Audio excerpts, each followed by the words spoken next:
अस्सलामुअलैकुम what's up guys, welcome back to Imran भाई reaction channel. तो मेरा नाम है इमरान और मैं जिस वीडियो के ऊपर आज रिएक्ट देने वाला हूं उस वीडियो का टाइटल है इर्तुगरुल गाजी तुर्की plan as 100 year treaty end part 1, यानी इर्तुगरुल गाजी ड्रामा के बाद तुर्की का 100 साला प्लान। तो ये वीडियो है भाई इमरान खान जो तजिया निगार है, बहुत बड़े, उन्होंने बहुत ही ज़्यादा रिसर्च के साथ ये वीडियो बनाई है कि इर्तुगरुल ड्रामा के बाद तुर्की का 100 साला प्लान क्या है, यानी इर्तुगरुल ड्रामा के बाद तुर्की 100 साला प्लान में क्या क्या चीज़ें तरतीब दे रहा है। तो बहुत ही अमेजिंग किस्म की आज की ये वीडियो, तो इस वीडियो को आखिर तक ज़रूर देखिएगा। तो अपनी आज की इस वीडियो को शुरू करने से पहले मैं अपने तमाम व्यूअर से ये रिक्वेस्ट करता हूं कि जिन्होंने भी अभी तक हमारे चैनल को सब्सक्राइब नहीं किया वो सबसे पहले हमारे चैनल को सब्सक्राइब कर लें और साथ ही मौजूद बेल नोटिफिकेशन को भी ऑन कर लें। तो चले देखते हैं इर्तुगरुल ड्रामा के बाद तुर्की का 100 साला प्लान क्या है और वो क्या क्या चीज़ें तरतीब देने वाले हैं। बिस्मिल्लाहिर्रहमानिर्रहीम, अस्सलाम वालेकुम नाज़रीन, आप मेरा यूट्यूब चैनल देख रहे हैं। मैं इमरान खान हूँ। आजकल एक नए किरदार से आप लोगों का तारुफ हुआ है। किरदार तो सदियों पुराना है लेकिन आजकल वो आपके सामने आ रहा है। पाकिस्तान टेलीविज़न पे एक ड्रामा चल रहा है इर्तुगरुल गाजी। ये करैक्टर जो है ये 13वीं सदी का करैक्टर है और इसका जो ताल्लुक़ था, मैं थोड़ा सा इस करैक्टर के बारे में आपको आज इसलिए बताऊंगा कि मौजूदा हालात के साथ इसका ताल्लुक़ क्या है और कौन सी ऐसी डेवलपमेंट्स हैं जिनके साथ इसको जोड़ के देखा जाता है। हमारी गवर्नमेंट ने ये ड्रामा दिखाने का फ़ैसला क्यों किया और जिनको तकलीफ़ है उनको तकलीफ़ क्यों है। दरअसल ये मामला बहुत सदियों पहले का है। 13वीं सदी में जब चंगेज़ खान की क़यादत में मंगोलिया से निकलने वाले बहुत सारे मंगोल तातारी ये हमले कर रहे थे मुसलमानों पे, यूरोपियंस पे, चीन तक गए। इन्होंने बेशुमार मुल्कों को फतह किया, बहुत ज़्यादा तबाही फैलाई, बहुत ज़्यादा लूट मार की और बड़े जालिम इनके फ़ौजी हुआ करते थे। ऐसे ही था बिल्कुल। उस दौर में जब इन्होंने तबाही फैलाई तो ये ख्वारिज़म के इलाकों तक गए जो सेंट्रल एशिया का एक जनूबी एरिया है। जब ये ख्वारिज़म के इलाकों तक गए तो ख्वारिज़म की एक बड़ी तगड़ी सल्तनत थी, उसको भी इन्होंने तबाह कर दिया। ऐसे ही हुआ। जब इन्होंने वहाँ तबाह किया तो वहाँ से एक कबीला था जो इस इलाके को छोड़कर भागा। उस कबीले का नाम था काई कबीला। इस कबीले का जो सरदार था उसका नाम था सलमान शाह। सलमान शाह के 4 बेटे थे और उसका जो तीसरे नंबर पे बेटा था, ये ड्रामा उसके ऊपर बना हुआ है। इसका नाम इर्तुगरुल है। इर्तुगरुल गाजी इसको कहते हैं। ये जो उसका बेटा था ये उसके साथ उस काफिले में मौजूद था और लगभग कोई 400-500 ख़ानदान थे और बहुत सारे लोग थे, औरतें, बच्चे, ये सब जा रहे थे। दरिया फ़रात को क्रॉस करते हुए जो बादशाह था सलमान शाह, जो सरदार था उस कबीले का, वो डूब के हलाक हो गया। ये मुसलमान था और इसके बाद फिर इसके बेटे को उस कबीले वालों ने इर्तुगरुल को जो है वो इर्तुगरुल गाजी को उन्होंने वो बना दिया, अपना कबीले का सरदार चुन लिया। और उसके बाद ये शख्स अपने एक छोटे भाई को लेकर, 2 भाई इसके अलग हो गए, अपने छोटे भाई को लेकर ये ट्रैवल करता रहा तुर्की के इलाकों की जानिब। अमेजिंग। क्योंकि वहाँ पे उस दौर में जो है वो तुर्क हुक्मरान रहते थे और वहाँ पे थोड़ी सी सूरत हाल बेहतर थी। तो जब ये वहाँ ट्रैवल कर रहा था तो अंकरा के करीब जब ये जंगल से निकले तो इन्होंने देखा कि सामने वादी में 2 फौजें लड़ाई कर रही हैं। तो उनमें से एक फ़ौज जो थी वो थी अलाउद्दीन की, जो उस वक्त वहाँ के सुल्तान थे और मुसलमान थे, और दूसरी जो फ़ौज थी वो गालिबन तातारियों की कही जाती है कि उनकी फ़ौज थी। तो तातारियों पे इनको पहले ही गुस्सा था और इन्होंने हारने वाली फ़ौज का साथ दे दिया। 444 बंदे मुख्तलिफ रवायात में इनके पास थे। तो 444 बंदों के साथ इन्होंने बड़ा वहशी किस्म का हमला किया और इनके लोग भागे नहीं, डरे नहीं। तो इर्तुगरुल की मदद से जो सुल्तान अलाउद्दीन था उस दौर में, वो हारी हुई जंग जीत गया और तातारियों को भागा। तो सुल्तान को ये पसंद आ गया, वो इनको अनकरा अपने साथ ले गए और इनको एक इलाका भी दे दिया, पहाड़ी इलाका, कि जनाब आप यहाँ पे रहें और यहाँ के सरदार आप बन जाएं और सिर्फ जो हमारे दुश्मन हैं उनको रोकने में हमारी मदद करें। ऐसे ही हुआ था। इर्तुगरुल गाजी वहाँ पे गया और जाके वहाँ पे जम के बैठ गया। इर्तुगरुल ने अपनी ज़िंदगी में एक ख्वाब देखा था और वो ख्वाब ये था कि उसको एक चाँद नज़र आया, एक बहुत बड़ा दरख्त नज़र आया जिसकी शाखें जो हैं वो दुनिया भर में फैलती गई, बहुत दूर तक, कई मुल्कों तक। तो उसके मुर्शद ने उस टाइम पे उसको बताया था कि तुम बहुत बड़ी हुक्मरानी करोगे और तुम्हारी औलाद भी करेगी और तुम इस्लाम के लिए और दीन के लिए काम करोगे, तुम्हें चुन लिया गया है। और उसका जो ख्वाब है वो इस तरह पूरा हुआ कि जो उसने अपने ख्वाब के अंदर देखा उसमें उसने 4 पहाड़ देखे थे और 4 दरिया भी देखे थे। तो वो जो चारों दरिया है वो उसकी सल्तनत में थे। दजला भी, फरात भी, नील भी, देनवब भी, ये सारे उसकी सल्तनत में थे। और जो 4 पहाड़ उसने देखे थे उनमें कोहे तूर, कोहे काफ, कोहे अतलस और कोहे बलकाम, ये तमाम उसकी सल्तनत के अंदर शामिल थे। 650 साल तक इन्होंने हुकूमत की। क्या 650 साल के बाद पहली जंग अजीम आती है। इसने आसपास के इलाकों को फतह करना शुरू कर दिया और करते करते अपनी सल्तनत बनाता गया और एक वक्त आया कि अपनी वफात से पहले ये बहुत ताकतवर हो गया। इसके बेटों में से जो छोटा बेटा था उस्मान, उसने इसकी जगह ली।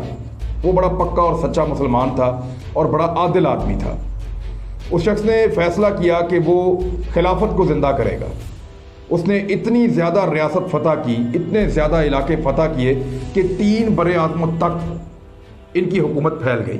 पहले तो उसके वालिद ने बड़े कारनामे किए थे जिनके ऊपर ये ड्रामा चल रहा है, और उसके बाद जब उस्मान आया तो उस्मान ने जो खिलाफत उस्मानिया की एक बुनियाद रखी और 3 बड़े आज़मों में ये फैल गए। अब मैं आपको बिल्कुल मुख्तसरन बताता हूँ कि बाद में क्या हुआ। इन्होंने लगभग कोई 625 साल हुक्मरानी की, खिलाफत उस्मानिया मौजूद रही, लेकिन 625 साल के बाद इनमें अयाशी आ गई, गद्दारियाँ आ गई और बहुत सारी चीज़ें ऐसी आ गई जो ख़राबी की सूरत हाल पैदा होना शुरू होगी। हजाज इनके पास था। हजाज का मतलब है खाना काबा और मदीना मुनव्वरा, इन दोनों का कंट्रोल भी इनके पास था। बिल्कुल। और लगभग आज 40 ऐसे मुल्क मौजूद हैं दुनिया में जिन पे बराह रास्त खिलाफत उस्मानिया का कंट्रोल था, 3 बड़े आज़मों में। तो ये बहुत ताकतवर लोग हुआ करते थे। लेकिन पहली जंग अजीम के बाद ये कमज़ोर पड़ गए और इतने कमज़ोर पड़ गए कि इनका जो उस दौर का जो सुल्तान था वहीदुद्दीन, उसको जो है वो जिला वतन भी होना पड़ा। पहली जंग अजीम में दुनिया 2 हिस्सों में डिवाइड हो गई थी। उनमें से कुछ ममालिक जो हैं वो बरतानिया के साथ थे, उनमें अमेरिका था, उनमें आयरलैंड था, फ्रांस था, रूस था, इटली था और दीगर कई और ममालिक थे।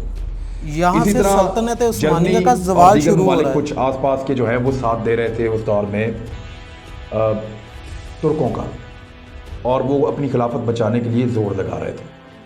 लेकिन इस जंग में पहले 3 साल तक तो इनको फतह मिलती रही खिलाफत उस्मानिया वालों को, और उसके बाद फिर ये माली तौर पे जब कमज़ोर हुए तो इनको नुकसान होना शुरू हो गया और जंग हारना शुरू कर दी। एक मुआहदा हुआ, मैं ज़्यादा लंबी बात इसलिए नहीं कर रहा कि बीच में बहुत सारे मुआहदे हुए, आहिस्ता आहिस्ता जो कई सल्तनतें आज़ाद होना शुरू हो गई।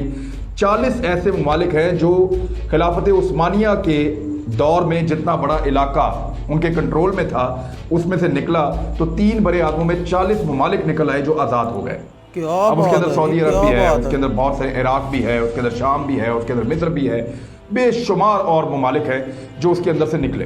कि जब तुर्की के पास हिजाज़ मुक़द्दस का कंट्रोल था तो जब वहाँ पे सऊदी अरब आए, सऊद ख़ानदान की हुकूमत आई, किंगडम ऑफ सऊदी अरेबिया बन गई, तो उसके बाद से अब तक जब खाना काबा के या मस्जिद नबी के जो नक्शा है उसमें कोई भी तब्दीली की गई है तो तुर्की ने बाकायदा जहाज़ भेजकर एक एक पत्थर अपने पास वहाँ मंगवाया इस्तांबुल में, और वो तमाम पत्थर और वो तमाम चीज़ें और दमादरात उन्होंने संभाल कर रखे हैं ताकि तुर्क याद रखे कि किसी दौर में तुर्कों के पास ये जिम्मेदारी हुआ करती थी कि हज पे आने वाले लोग, उम्रा पे आने वाले लोगों के मेज़बान वो होंगे, और वो ये चाहते हैं कि मेज़बानी उनको दोबारा मिले। मैं इसके ऊपर एक और एपिसोड में बात करूंगा। अब जब एक मायदा तय पाया दोनों फरीकैन के बीच में, जर्मनी ने दरख्वास्त की जंगबंदी की, तो ये मायदा जो फाइनल मायदा हुआ सबसे आखिर में, वो मायदा होता है जी लौज़ान में। लौज़ान में जो मायदा हुआ, ये स्विट्ज़रलैंड का एक इलाका है, वहाँ पे जो चीज़ें तय पाई वो तुर्कों के लिए एक नई ज़िंदगी भी थी और उनके बहुत सारे ख्वाब भी टूट गए। ऐसे ही वो मुआहदा मैं आज आपके सामने रखता हूँ। एक्चुअली उसी मुआहदे के ऊपर आज सारी दुनिया बौखलाहट का शिकार है। मुआहदा ये था कि खिलाफत उस्मानिया ख़त्म कर दी जाएगी, उसके जितने जानशीन हैं उनको हटा दिया जाएगा, उनमें से कुछ को कत्ल कर दिया गया, कुछ को लापता कर दिया गया, कुछ को जिला वतन कर दिया गया। खिलाफत के जितने असासे थे वो सारे के सारे जब्त कर लिए गए। ये 3 बड़े आज़मों में फैले हुए थे, बेशुमार असासे थे, वो सारे जीतने वाले ममालिक के इत्तेहादियों ने जब्त कर लिए। तुर्की को एक सेकुलर रियासत बना दिया गया। ऐसे ही हुआ और ये तय पा गया कि तुर्की के अंदर इस्लामी कवानीन नहीं होंगे। इवन शुरू में ये था कि वहाँ पे अरबी में अजान भी नहीं दी जाएगी, और साथ ही साथ खिलाफत पर कदगन लगा दी गई कि आप खिलाफत की बात नहीं करेंगे, शरीयत की बात आप नहीं करेंगे। तुर्की को एक और पाबंदी का सामना करना पड़ा जो बड़ी खौफनाक थी। उसको ये कहा गया कि वो अपने मुल्क में से मादनियात नहीं निकाल सकता। वो तुर्की के अंदर से और दुनिया के किसी भी इलाके से पेट्रोल के लिए ड्रिलिंग भी नहीं कर सकता, बल्कि उसको हमेशा पेट्रोल खरीदना पड़ेगा। ये एक बहुत बड़ा मसला था। तुर्की में तेल के बड़े ज़खायर हैं, लेकिन वो ऐसा नहीं कर सकता कि उनको ड्रिल करें। बास्फोरस उनके पास एक समंदर है, उसकी एक बंदरगाह है, बास्फोरस उसको कहते हैं। ये बिल्कुल इस्तांबुल या पुराना नाम उसका कुस्तुनतुनिया है, जो लोग इसको जानते हैं वहाँ पे ये समंदर का किनारा है। अब इस बंदरगाह को इंटरनेशनल पानी करार दे दिया गया कि यहाँ से जितने भी जहाज़ गुजरेंगे, बहरी जहाज़, तुर्की उनसे किराया वसूल नहीं करेगा, उनसे कोई किसी किस्म का जो है वो टैक्स वसूल नहीं कर सकता। हालांकि इसकी जो अहमियत है वो इतनी ज़्यादा है जितनी नहर स्वेज़ की है। ऐसे ही बहुत रीढ़ की हड्डी है दुनिया की तजारत की नहर स्वेज़, और बिल्कुल इसी तरह ये बास्फोरस भी। लेकिन तुर्की को मना किया गया कि आप यहाँ से टैक्स नहीं ले सकते। अच्छा, ये मुआहदा जो था ये आलमी सतह का मुआहदा था और इसकी मुद्दत थी 100 साल की। यानी तुर्की 100 साल तक इस मुआहदे की किसी शिक की खिलाफ वर्जी नहीं कर सकता। तो नहीं, अब वो 100 साल कब मुकम्मल हो रहे हैं, याद रखिएगा। ये मुआहदा हुआ था 1923 में, ये जुलाई 1923 में हुआ था और उसके बाद ये इम्प्लीमेंट हो गया 1924 में। तो 2023 में तुर्की इस मुआहदे से आज़ाद हो जाएगा। एक आज़ाद तुर्की क्या हासिल करना चाहता है, ये है आज का सबसे बड़ा सवाल। तैयब एर्दोगान वहाँ पे मौजूद हैं और वो अब दुनिया को एक मुख्तलिफ नज़र से देख रहे हैं। ऐसे ही है। तुर्क क्या चाहते हैं और उनसे कौन कौन खौफजदा है, ये बात याद रखिएगा कि अर्तुगरुल से शुरू होने वाली जो कहानी है उसको इस वक्त इसलिए दोहराया जा रहा है ताकि जो लोग उसको देखें, जो मुसलमान उसको देखें, वो दोबारा से नीयत बांधें और कोशिश करें कि वो जो अज़्म रफ्ता है या वो जो पुरानी हमारी खोया हुआ मुकाम है उसको हासिल करना है। ये है पहला स्टेप। अब इसके खिलाफ पाकिस्तान के अंदर बहुत सारे आपको ऐसे लोग मिलेंगे जो बोलना शुरू हो जाएंगे, और अगर वो ऐसे बोलें तो आप ये समझ लीजिएगा कि वो किसी के कहने पे या किसी के एजेंडे पे बोल रहे हैं। बिल्कुल, क्योंकि अमेरिका, पूरा यूरोप और कुछ ऐसे इस्लामी ममालिक जहाँ पे बादशाहत है, जहाँ पे मलूकियत है, वो कभी नहीं चाहेंगे कि लोग ये ड्रामा देखें या इन किरदारों के बारे में जानें, और इन किरदारों के बारे में जानने के बाद इस ख्वाहिश को अपने अंदर पालना शुरू कर दें कि दोबारा से मुसलमान इकट्ठे होंगे। याद रखिएगा, जब तुर्क खिलाफत ख़त्म हो रही थी, खिलाफत उस्मानियत का खात्मा हो रहा था, तो पूरी दुनिया में कहीं किसी मुसलमान मुल्क ने आवाज़ नहीं उठाई, क्योंकि उनको अपने अपने इलाकों में बादशाहतें मिल रही थी या वो इससे अपने आप को लाताल्लुक़ कर रहे थे। लेकिन सिर्फ एक जगह थी जहाँ से आवाज़ उठाई गई और जहाँ से लोगों को भेजा गया था, और वो है बरे-सगीर, पाकिस्तान और हिंदुस्तान। उस वक्त पाकिस्तान नहीं बना था, लेकिन यहाँ से बहुत बड़ी तादाद में मुसलमान गए और खिलाफत के लिए लड़े। उनकी कब्रें आज भी वहाँ पे तुर्की में मौजूद हैं। यही वजह है कि तुर्की पूरी दुनिया से आने वाले मुसलमानों की निस्बत पाकिस्तानियों से हमेशा ज़्यादा प्यार करता है, क्योंकि हमारी वहाँ पे कब्रें मौजूद हैं। हिंदुस्तानियों से, इस इलाके के लोगों से ज़्यादा प्यार करता है, क्योंकि हमने सिर्फ पूरी दुनिया में उनकी खिलाफत के लिए आवाज़ उठाई थी, उनको बचाने की कोशिश की थी। बिल्कुल। अब 100 साल मुकम्मल होने के बाद याद रखिएगा कि तुर्की अपना हक मांगने की कोशिश करेंगे। मैं अब आपको ये बताऊंगा आने वाली एपिसोड में कि तुर्क क्या तैयारी कर रहे हैं, कि दुनिया क्या सोच रही है, सऊदीया क्या सोच रहा है, ईरान क्या सोच रहा है, पाकिस्तान कहाँ खड़ा है, तुर्की क्या प्लान कर रहा है, और यूरोप और अमेरिका उसको रोकने के लिए किस हद तक जा सकते हैं, और कोरोना का आना किसके लिए बेहतरी का एक पैगाम लेकर आया है। अब तक के लिए इतना ही। अगर आपको हमारी ये रिसर्च पसंद आई है तो हमारी हौसला अफजाई इसको लाइक भी करें, सब्सक्राइब भी करें और इसको शेयर भी करें दोस्तों के साथ, ताकि हम मज़ीद अच्छा काम करके आपको दिखाएं।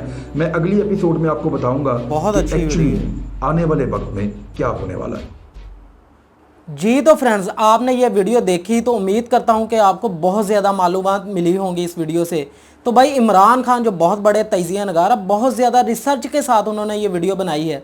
तो उन्होंने बताया कि इर्तुगरुल गाजी से शुरू होने वाली कहानी आखिर कहाँ जाके ख़त्म होगी। यानी इर्तुगरुल ड्रामा दिखाने का एक मकसद है।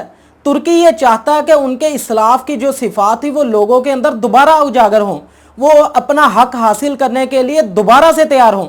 तो भाई तुर्की 100 साला मुआहदा ख़त्म होने के बाद दोबारा से अपना हक मांगेगा, जैसा कि आपको बताया इमरान खान ने। उस पर जो भी पाबंदियां लगाई गई थी वो सब ख़त्म हो जाएंगी और तुर्की जो तरक्की की नई मनाजिल को तय करेगा।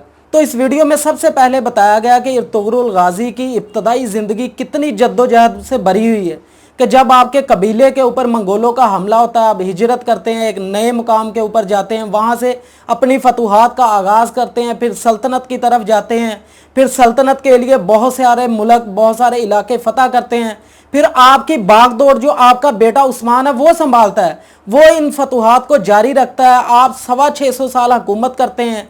दुनिया के 3 बड़े आज़मों के बराबर आपकी सल्तनत होती है, जिसके ऊपर आप सल्तनत करते हैं, सल्तनत उस्मानिया के सुल्तान।